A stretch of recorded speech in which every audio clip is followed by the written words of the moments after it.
आज मी तुम्हाला एक बोधकथा सांगणार आहे. बोधकथेचं नाव आहे अहंकारी राजा. एक अहंकारी राजा होता.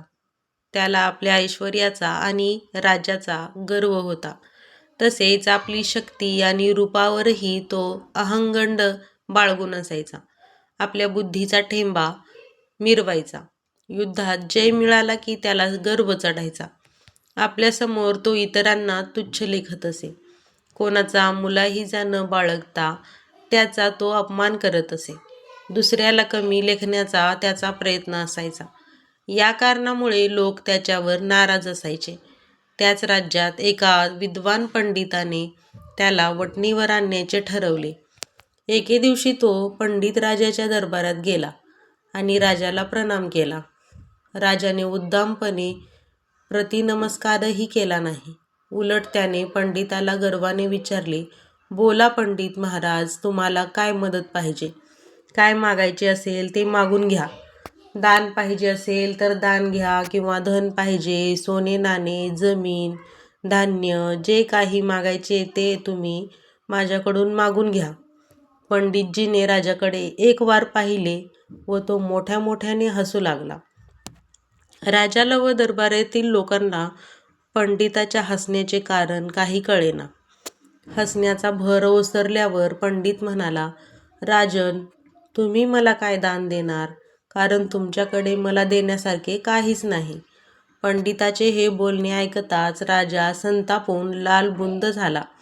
राजाचे सैनिक पंडिताला मारायला धावून आले, पण सेनापतींना सैनिकांना आवरले व पंडिताला पुढे काही बोलण्याची इच्छा आहे काय असे विचारले. त्यावर पंडितजी म्हणाले, "महाराज, जरा थंड डोक्याने विचार करा. तुमचा जन्मच मुळी तुमच्या इच्छेने झाला नाही. मग रूप, सौंदर्य आणि पराक्रम हे गुण तुम्हाला कोठून मिळाले असते? आईवडिलांनी तुम्हाला जन्म दिला म्हणून तुम्ही जन्माला आलात. तुमचे धान्य भांडार हे धरती मातेचे देण आहे. तिने पिकवून तिच्या लेकरांसाठी अन्न पुरवले म्हणून तुम्ही ते सांभाळत आहात. आणि खजिन्याचे म्हणाल तर धन हे करातून आलेले म्हणजेच प्रजेचे देणे आहे. राज्य हे तुम्हाला वडिलांकडून मिळालेले वरदान आहे.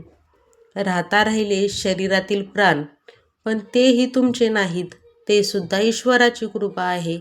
हे सगळेच जर तुम्हाला दुसऱ्याने दिलेले असेल तर तुम्ही मला काय म्हणून देणार आणि दिलेल्या गोष्टीचा काय म्हणून गर्व बाळगणार?" एवढे बोलून पंडिताने राजदरबार सोडला व राजाने त्या दिवसापासून गर्व पण सोडून दिला.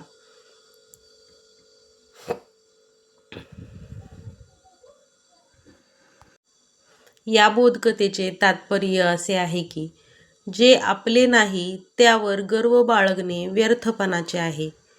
मग तुम्ही तुमच्याकडे असलेल्या सौंदर्य, धनधान्य, तुमची श्रीमंती, कोणत्या गोष्टीचा तुम्ही गर्व करताय?